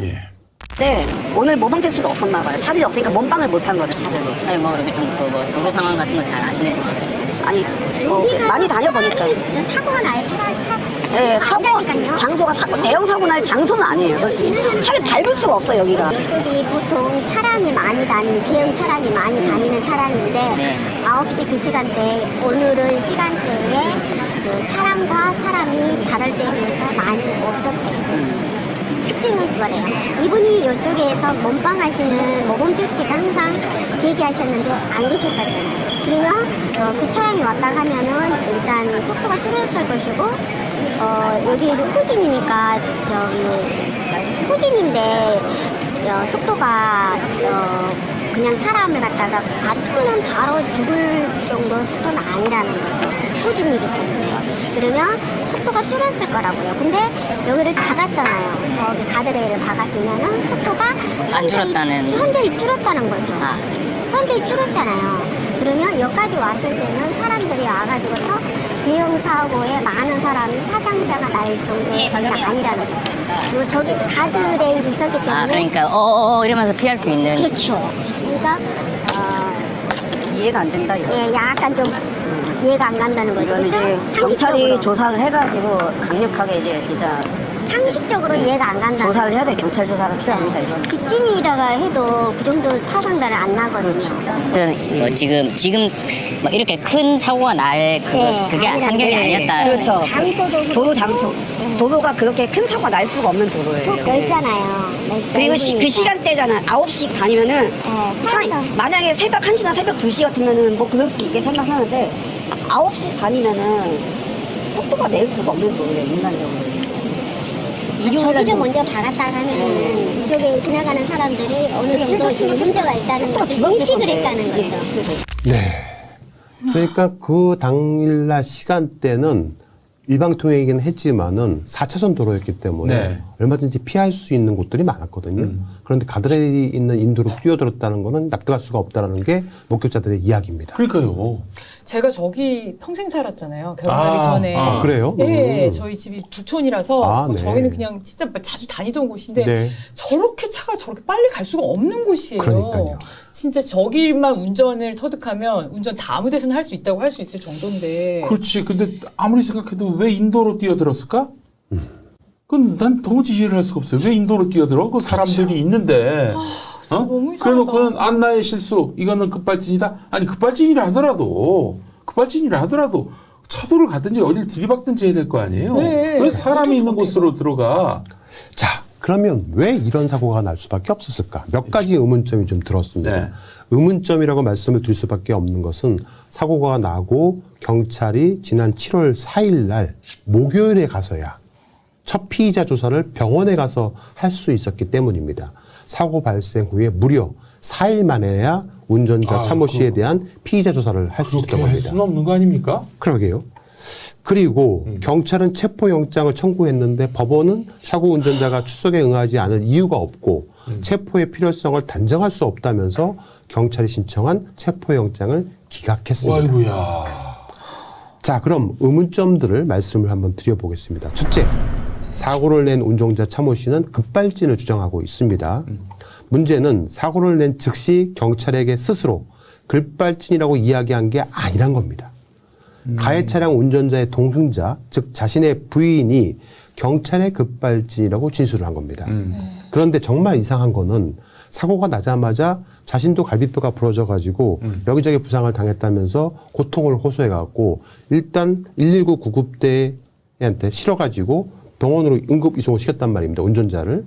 근데 사고가 나자마자 차 안에서 잠깐 대기하고 있었대요. 어디론가 전화를 했답니다. 어디로요? 바로 자신의 버스 회사 직장 동료인 운송팀장에게 전화를 해서 형, 이거 급발진이야 라고 말을 했다는 겁니다. 또 수상해요. 네, 왜 경찰한테 얘기를 안 하고 전화를 해가지고 다른 사람에게 형 이거 급발진이야 라고 말을 했다는 건지 이해가 안 갑니다. 통상은 내가 만약 그런 경우라고 했을 경우 진짜 뭐 급발진이든 뭐든 형, 나 큰 사고 쳤어. 그렇죠. 어떡하지? 그리고 어떻게 해야 돼 이거? 그렇죠. 막 울고 막 정신없어가지고. 사람 쳤어. 뭐 그러겠죠. 자, 그런데 둘째. 사고 당시에 동승자 부인이 차량에서 내릴 당시의 사진입니다. 자, 이 사진을 보고 인터넷에서는 부인이 하얀 소복을 입었다고 했는데 자세히 보니까 하얀색 원피스 옷을 입은 걸로 보입니다. 문제는 이 여성분, 부인이죠? 차에서 내려서 자기 차량이 얼마나 부서졌는지 살펴보고 있다는 겁니다. 네, 그랬대. 주변에서 사람들이 쓰러져가지고 심폐소생술을 받고 있고 지혈을 받고 있는 상황이었는데 다른 피해자들의 지혈을 돕기 위해서 도와달라는 요청에도 내 옷은 흰 옷이라서 안 된다고 거절을 했답니다. 피 묻는다고 그랬다는 거죠? 네. 그리고 트렁크에서 걸레를 꺼내서 줬답니다. 목격자들의 진술입니다. 걸레를 줘? 네. 사람이 다쳤는데 지금 피를 흘리고 있는데. 네. 경황이 없다고 해도 그렇지 이런 자기들이 사고 내놓고 진짜. 아니 경황이 없어도 그렇지 어떻게 그럴 수가 있어? 자, 문제는 현장에 출동한 한 언론사 기자가 이 부인과 인터뷰를 했대요. 차량의 속도가 갑자기 빨라지는 것을 느껴서 천천히 가라. 왜 이렇게 빨리 가냐고 외쳤다고 해요. 그리고 경찰이 블랙박스를 조사해 본 결과 그런 말은 하지도 않은 걸로 나타납니다. 아, 그래요? 예. 그저 하는 짧은 소리만 녹음되어 있었다고 합니다. 셋째가 가장 이상한 부분인데요. 통상 사고가 나면은 특히 인명 피해가 크게 나면은 가해자 측은 보험회사와 긴밀히 소통을 해서 그렇지. 최대한 사고에 대한 경위 파악을 제대로 보험회사가 할 수 있도록 하는 게 일반적입니다. 나 같으면은 보험사한테 연락부터 할 거예요. 제일 먼저 합니다. 왜 그 자기가 다니는 네. 직장에다 연락을 해? 누구나 다 사고가 나면 보험사에 먼저 연락을 하죠. 그렇지. 그런데 가해자 차 씨는 자동차 보험회사 측 관계자가 사고조사차 가해자가 입원한 병원에 방문을 했는데 가해자가 면회를 거절했답니다. 보험사가 그 연락을 받은 게 아니라 아예 보험사가 찾아갔는데도 면회를 거절했다? 맞습니다. 와. 두 분 조선홀때 가보셨어요? 가봤죠. 그러면 나오실 때 지하 주차장에서 빠져 나왔겠네요. 그렇죠. 거기 통로가 되게 좁아요. 좁긴 해요. 네. 좁고. 저도 가봤는데 거기 지하 주차장 통로가 정말 빠져나올 때 힘듭니다. 네, 그래서 맞아요. 통로가 좁아서 아주 천천히 조심스럽게 빠져나와야 되거든요. 네.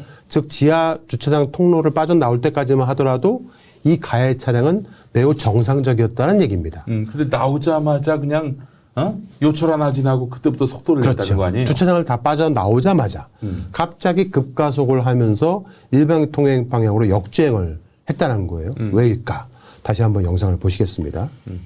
자, 웨스트 조선 호텔을 빠져나온 차량이 시청 방향인 도로로 가지 않고 일방 방향이죠. 저 때부터는 2004년 그때부터 여기는 일방 통행이었어요. 네. 진입 표지 금지 표지판이 걸려 있는 4차선 도로를 일방 통행 도로로 역주행을 하기 시작을 한 겁니다.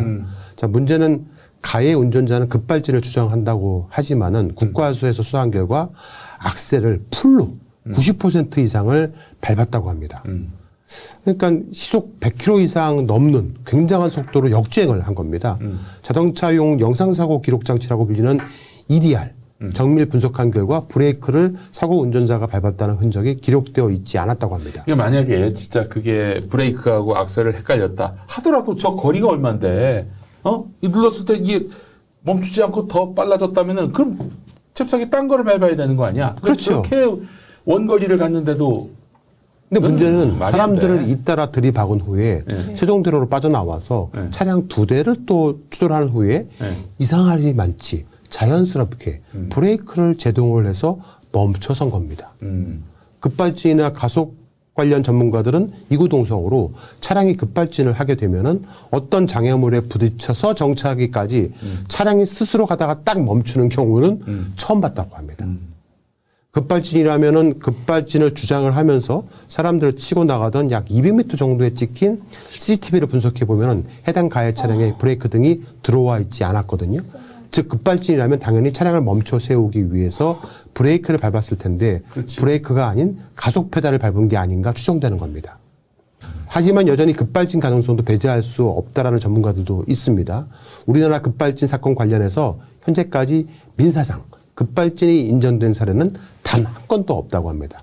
그만큼 급발진 원인을 찾아내는 게 여간 어려운 일이 아닐 수 없습니다. 자동차 회사로서는 그 과실 인정하는 순간 그죠. 계속 지우지 치명적이지. 않으니까. 차량사고 전문 변호사 한문철 변호사님 아시죠? 네. 뭐라고 말씀하시는지 한번 들어볼까요? 경찰과 국과수에서는 차는 멀쩡하다고 나올 겁니다. EDR은 가속페달 미친 듯이 99% 밟았다. 그렇게 나오고 브레이크는 안 밟았다고 나와요. 여태까지 모든 게 다 그랬어요. EDR은 객관성이 없다고 저는 생각하는 겁니다. 급발진 사고가 인정된 사례는 민사적으로 우리나라에 단 한 건도 없습니다. 그 이유는 내가 정상적으로 사용하고 있었음을 내가 증명해야 돼요. 급발진 여부, 그것은 오디오가 당긴 블랙박스 영상. 오디오 없으면 꽝이에요, 꽝. 오디오가 제일 중요합니다, 오디오. 만약에 블랙박스에 이 차가 미쳤어, 이거 왜 안 되지, 브레이크 안 돼, 요거만 찍혀 있으면은 법원에서는 형사사건에서 무죄 가능성 매우 높습니다. 물론 이 페달 블랙박스가 있으면 제일 좋았죠. 형사적으로 무죄로 확정되더라도 민사로는 급발진이 인정된 사례가 없습니다. 형량은 어떻게 될까요? 한꺼번에 여러 명이 사망해서도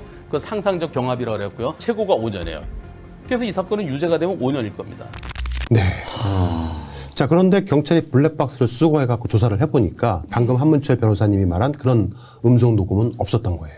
그저 하는 짧은 몇 마디만 담겨져 있었다고 합니다. 그리고 사고 현장 전 구간에 차량이 스키드 마크도 발견되지 않았던 겁니다. 처음에 경찰은 스키드 마크가 있다고 얘기했다가 나중엔 그게 또 없다고도 말을 바꿨는데요. 그렇지. 차씨가 브레이크를 밟지 않았거나 약하게 밟아서 급제동을 시도하지 않았다는 의미로서 급발진으로 인한 사고 가능성이 약해지는 정황으로 볼 수가 있습니다. 사고가 발생하자 사고 당일과 다음 날 인터넷 각종 커뮤니티 게시판 등에는 별별 음모론이 퍼졌습니다. 네. 가해자 부부가 부부싸움을 해서 너 죽고 나 죽자라고 하면서 차를 몰았다고 하는 맞아요. 이야기도 있고 사고 직후에 누군가와 통화를 했는데 그게 배우가 있다라는 얘기도 있고 부인이 흰색 소복을 입었다. 음주나 마약을 한 게 아니냐. 정신착락을 일으킨 정신병자 아니냐. 주술에 의해서 방법당한 사람 아니냐. 기타 등등 별별 희한한 음모론이 삽시간에 퍼져 나갔습니다. 그렇기 때문에 제가 주장하는 바는 경찰이 사건의 어떤 뭐 과학적 배경뿐만 아니라 이 맥락적 배경도 아주 상세히 밝혀내야 한다는 거예요. 그래야 음모론이 없습니다. 그렇죠. 예. 그 중에서 가장 많이 화제가 된 게 바로 저희 경제장 썰전의 음양 오행설입니다. 즉 열린공감TV 경제장 썰전 영상을 봐라. 거기서 말한 대로 이번엔 북쪽이라서 북쪽에서 사고가 난 게 아니냐라는 겁니다. 자, 그래서 이런 음모론들로 인해 가지고 솔직히 저는 이번 경제장 썰전에서 이 주제로 이야기하고 싶지가 않았었습니다. 그런데 오늘 방송 초반에 말씀드린 바와 같이 바로 이 사진 때문에 오늘 주제를 긴급하게 변경을 할 수밖에 없었던 겁니다. 이 친구가 저기 나오지만 않았어도 우리가 이 이슈는 다루지 않으려고 했었어요. 그래서 이제 더 이상 무속 얘기는 안 하고 다른 얘기를 하려고 두 분한테 다른 얘기를 할 테니까 이렇게 준비를 해 주십시오 하고 말씀까지 드렸다고 해요. 저희 최 과장이. 그런데 갑자기 이분이 등장하는 바람에 오늘 긴급하게 주제를 변경한 건데요. 일단 김건희 맞죠? 네. 김건희는 영부인 맞죠? 영부인 신분은 일반인과 달라서 최소한의 의전이라는 게 있습니다. 그게 국격이에요. 맞아요. 이 사람의 인간성을 떠나서 우리나라라는 국격을 따졌을 경우에 어디를 가든 간에 그 의전에 맞춰서 추모도 하고 하는 겁니다. 그게 국격입니다. 그런데 지난 수요일 밤 10시 50분경에 늦은 밤에 갑자기 저렇게 수행원이 있는 듯 없는 듯 국화 한 다발 들고 건널목에 서 있는 모습이 포착되었습니다. 대통령실에서조차 김건희가 현장을 방문한 사실을 뒤늦게 알았다고 합니다. 이건 스스로들 무능하다고 지금 자행하는 거 아니에요? 그렇죠. 나중에 알려진 바에 의하면 최소한의 수행원과 경호원만 대동했다고 하는데 이 사진 누가 찍은 걸까요? 이거는 이 조금만 그 경호를 아는 사람들은 알아요. 이런 근접거리에서 촬영할 수 있는 사람은 그쵸. 스태프들 뿐이에요. 대통령실 스태프들. 빨간색 동그라미 되어 있는 사람 사진 찍는 사람 보이시죠? 예. 저 사람이 과연 누굴까? 그리고 반대편에서 볼까요? 저 빨간색 보이시죠? 사진 찍고 있는 사람 누굴까? 저 두 명 다 저는 아는 사람들입니다. 진짜? 네. 저 사람들은 코바나 컨텐츠의 직원들이었습니다. 지금 현재 김건희 씨를 근접거리에서 수행하고 있는 사람들. 대통령실을 데리고 들어갔구나. 그렇죠. 네. 혹시 저기 예전에 기억하세요? 그 더 팩트라는 언론에서 보도한 건데 김건희가 이제 코바나 컨텐츠 그 입구에 있었는데 촬영하니까 취재하니까 갑자기 누군가가 와가지고 김건희 얼굴 가지고 김건희는 고개 숙이고 마치 범죄자처럼 그 사무실로 들어가는 모습 영상. 그 사람은 아니고요. 그 사람 아니니까? 저 사람들은 이제 코바나 컨텐츠 직원이었던 사람들입니다. 근데 이게 생각을 해보세요. 만약에 뭐 시민들이라도 누가 이런 사고가 난 현장에서 누가 가서 찍을 수가 있겠어요? 저런 사진을 찍는다는 것 자체가 무의미하지 의미가 없죠. 그런데 이게 마치 뭐 지나가는 일반 시민이 현장에서 김건희를 목격하고 온라인 커뮤니티에 올렸다고 하면서 실제 온라인 커뮤니티에 퍼지기 시작을 했거든요. 과연 그들이 일반인일지. 제가 정말 화가 나는 거는 영부인의 신분으로 정식으로 희생자들의 위패나 영정이 모셔있는 장례식장을 찾은 것도 아니고 사고 현장에 가서 한 어떤 행동 때문에 오늘 공채장 썰전에서 이 무거운 주제를 할 수밖에 없었습니다. 이제부터 시작입니까? 어떤 행동을 했습니다. 자, 일단 김건희가 현장을 찾은 날이 중요합니다. 사고는 지난 7월 1일 월요일에 있었습니다. 그리고 사고 당일 새벽까지 대부분의 흔적은 청소되어서 말끔히 치워졌습니다. 자, 시청자 여러분. 지금부터 말씀드리는 것은 그냥 다 소설이다 팩트다라고 생각하셔도 됩니다. 썰이고 팩트는 아니다라고 생각하시면 되는데 다시 한번 염려의 차원에서 말씀을 드리자면 금전설자는 확인되지 않은 풍문이나 팩트로 말할 수밖에 없는 현상과 이야기를 썰로 풀어보는 시간이라는 것 꼭 기억을 하시고요. 하지만 하필 이런 참담한 사건을 빗대서 썰로 푸냐고 나무라는 분들도 계실 겁니다. 그래서 저는 이 사건에 대해서 가급적 언급을 자제하라고 했었는데 하지만 자신이 정권 잡으면 즉 권력을 잡으면 열린공감TV 어떻게 되는지 봐라. 알아서 검찰 경찰이 입건한다고 떠버렸던 저 김건희 씨가 사고 현장에 저렇게 등장을 했기 때문에 그 이유에 대해서 공천선전에서 말씀을 드렸던 음양 오행에 의거해서 말할 수밖에 없다는 점을 좀 양해를 부탁드리고요.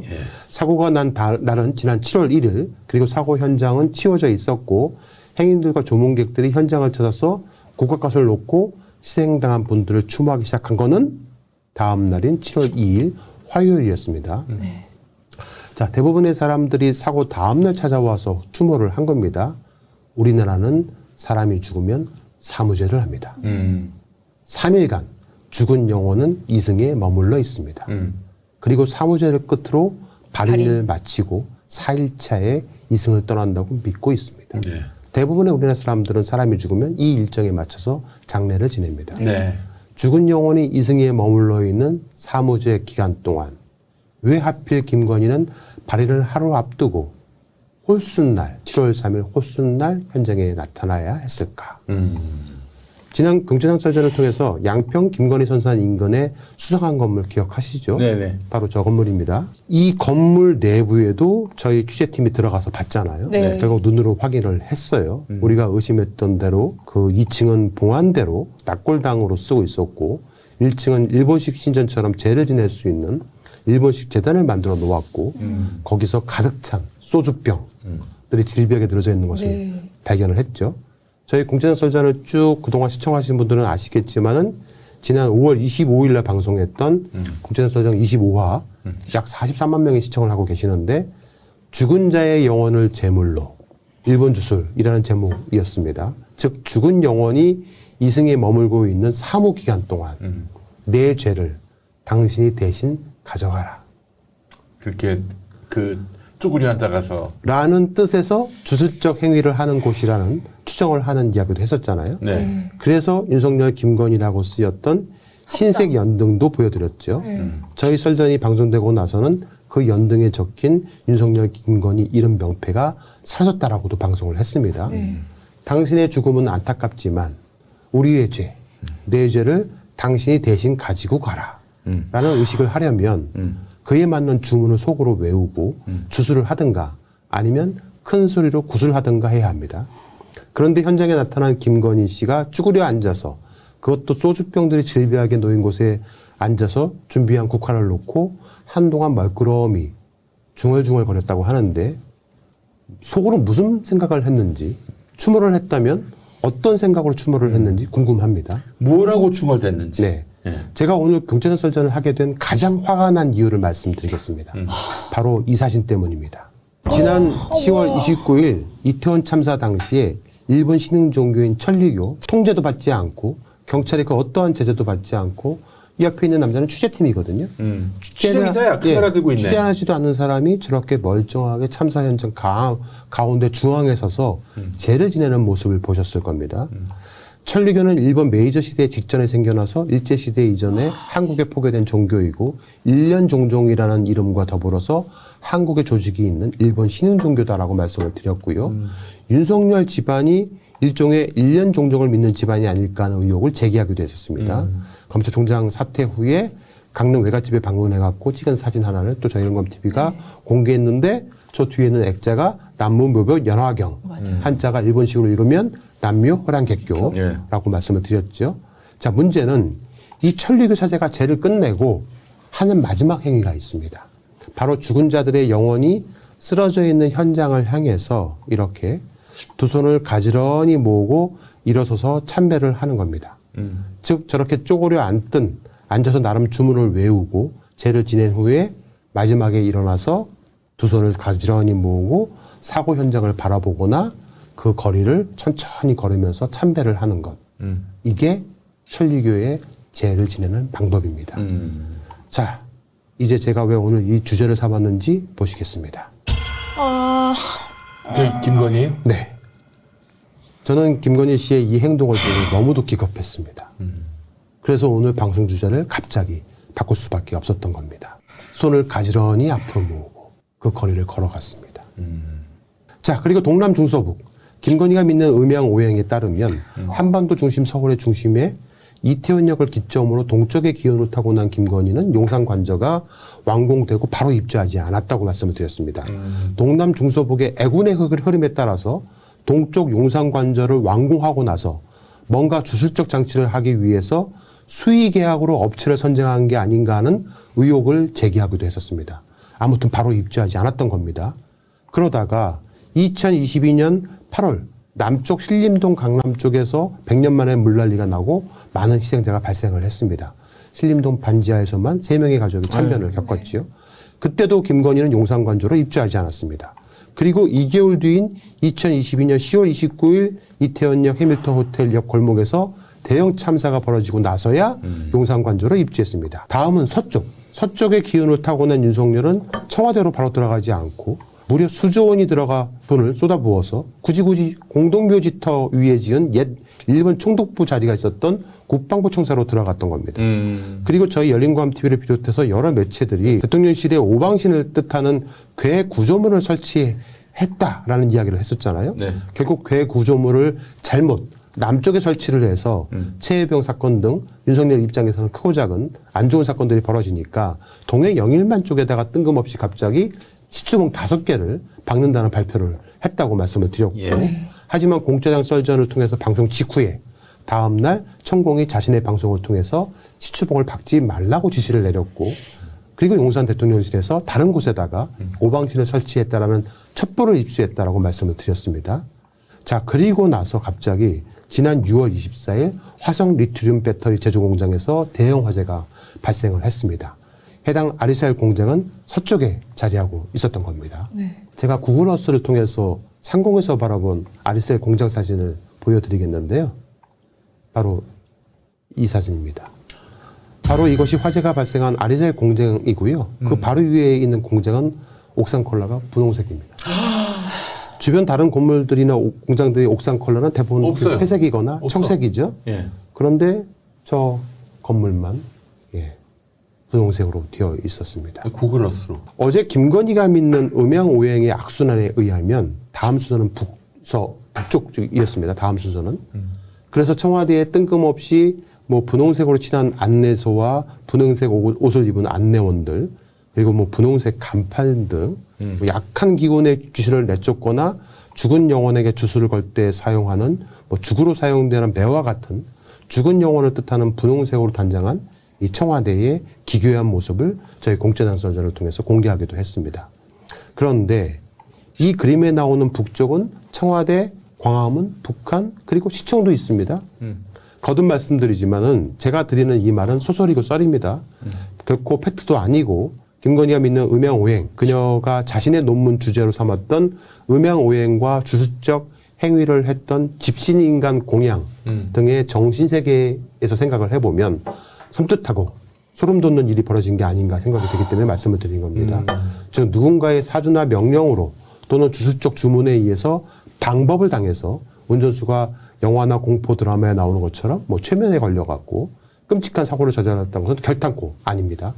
다만 사고는 일어났고 그 사고는 자연 발생적이라고 할지라도 음양오행을 믿는 자의 입장에서 이를 기회로 자신의 죄와 영겁을 죽은 영혼이 대승 가져가라고 주술적 행위를 할 수도 있을 거라는. 저 친구가 그러니까 추모하러 온 게 아니라 다른 의도가 있었다. 합리적 추론이 가능하게 되는 거죠. 이건 뭐 팩트가 아닌 추론이고 상상이면 소설일 뿐이라고 말씀을 거듭 드립니다.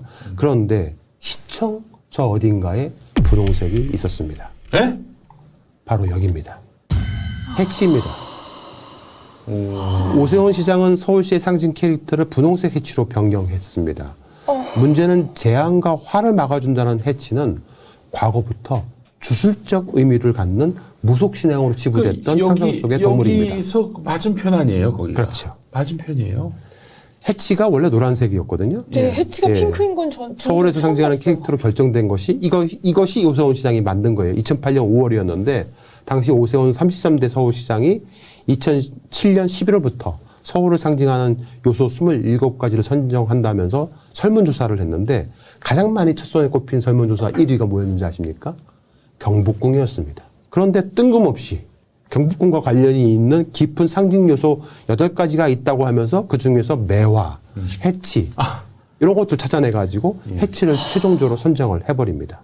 저희 열린공감TV를 쭉 시청하신 분들은 아시겠지만 오세훈 시장이 당시 해치를 서울 상징으로 결정했던 2008년 당시부터 오세훈 시장은 김건희 일가와 친분을 맺어왔었고 2010년에는 김건희 막내 동생 결혼식에도 참석을 했다는 증거를 이렇게 제시하기도 했었습니다.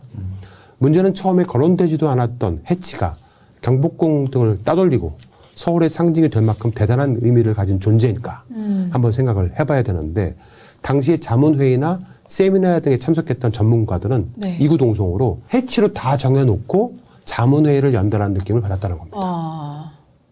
당시 자문을 했던 한 교수는 기본적으로 중국인의 상상 속에서 만들어진 해치를 어떻게 서울의 상징으로 삼는다는 것인지 그 자체가 어부정설이라고 말을 했던 겁니다.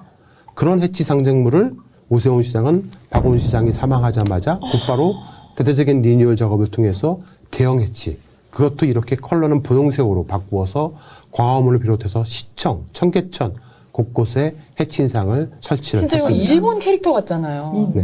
이걸 왜 분홍색으로 한 거예요?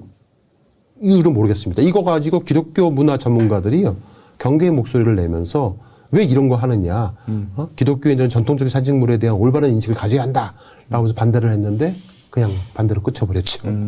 네. 자기들 편이니까. 몇 번에 걸쳐서 공채단설전을 통해서 말씀을 드리지만은 오세훈 서울시장은 김건희 일가와 오랫동안 함께 친분을 유지하여 왔고 최근 비공식 만남을 자주 하고 있다고 말씀을 드렸습니다. 이유는 차기 대선에 가장 적합한 인물로 김건희로부터 낙점을 받았기 때문이 아닌가라는 풍문이 돌고 있기 때문에 한동훈이 되면 안 되니까. 네. 애구는 계속해서 동남 중서부로 흐른다고 합니다. 북쪽에서 크고 작은 사건 사고가 계속 일어나다가 다시 그 기운은 동쪽으로 갈 겁니다. 참 서울 중구도 북쪽인데 이번 시청 앞 도로에서 사고 난 분들 모시고 나서 국립중앙의료실에 모셨거든요. 그 국립중앙의료실이 종로에 있어요. 그것도 북쪽이잖아요. 그 응급실이 또 사고 났습니다. 네. 지난 3일 오후에 택시 한 대가 응급실로 돌진해갖고 3명의 부상자가 발생이 됐는데 경찰은 운전사가 간이 마약 검사를 했는데 양성 반응이 나왔대요. 뭐 마약 검사가 뭐 빨리 결과가 도출되긴 하지만은 감기약을 복용해도 필로폰이나 아편유 어떤 양성 반응이 나온다고 하니까 좀 더 국립과학수사연구소에서 제대로 검사를 할 계획이라고 합니다. 참 이거 너무 무서워가지고 어디 못. 여기서 더 상상의 나래를 펴기가 너무 부담스럽고 그런데 그래서 더 무섭고 답답합니다. 예. 오늘 공채단설전을 통해서 정말 말하고 싶지 않은 그런 주제를 오늘 말씀을 드렸는데요. 끝으로 이 사진에 나오는 저 분홍색 옷과 얼굴 모자를 쓴 남성 조각상 뭔지 아시겠습니까? 이게 어디서 찍은 거예요? 어디서 찍은 것 같습니까? 사고 현장? 뭐야? 수상하죠? 네. 바로 여기입니다. 이게 어디예요? 김건희 씨예요. 네. 그 디올백. 네.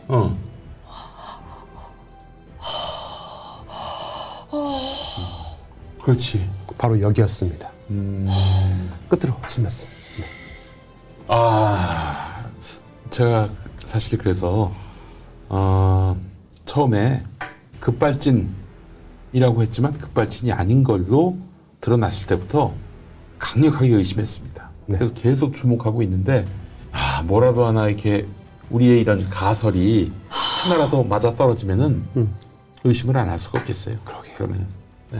미셀님은 오늘도 우셨어요? 네. 근데 저는 의심이고 뭐 다 떠나가지고 이런 사실 자체가 너무 슬픈 것 같습니다. 이런 얘기를 해야 한다는 게. 자, 다시 한번 주시해 드리지만은 모두 썰이고 소설이다 생각을 해 주시기 바랍니다. 그리고 저들이 믿는 음양 오행이든 주술이든 그 모든 것을 이길 수 있는 선한 기운은 시민들의 단결된 힘입니다. 그렇죠. 이제 시민들의 힘과 기운이 필요합니다. 시민의 기운만이 악의 기운을 이길 수가 있습니다. 오늘 방송 여기서 마치겠습니다. 하나, 둘, 셋, 끝!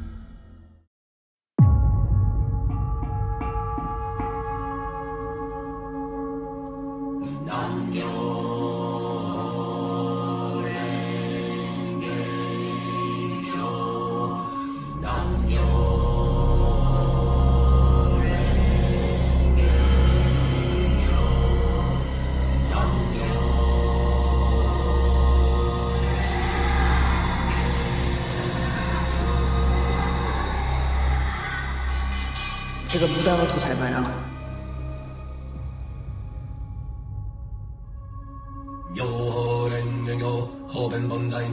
그래서 제가 이제 특별한 사주래요, 제가. 솔직히 내가 더 잘알지 무슨 무속인을 만나. 무속 몰라, 나 좀 잘 맞추는 거 같지 않아? 우리 남편도 약간 그런 영적인 끼가 있거든요? 진짜 저랑 그게 연결이 된 거야. 그러니까 내가 되게 영적인 사람이라 차라리 그 도사들하고 같이 얘기하면서 삶은 무엇인가 이런 얘기를 하는 거 좋아해서 사실 권력이라는 게 무섭거든. 내가 정권 잡은 거기는 완전히 완전히 무사하지 못할 거야.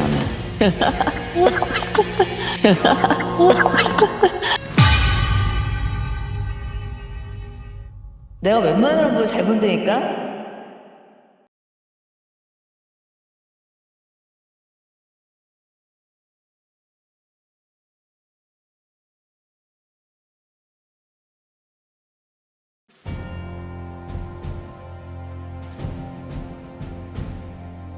언론의 사명은 반드시 물어야 할 질문을 던지는 것에서 출발합니다. 열린공감TV와 탐사전을 오는 정치 권력, 자본 권력 등 그들의 이권과 카르텔을 감시하기 위해 반드시 의혹에 대해 질문하고 진실을 알리겠습니다. 열린공감TV와 탐사전을 오는 시청자 여러분의 후원으로 운영됩니다.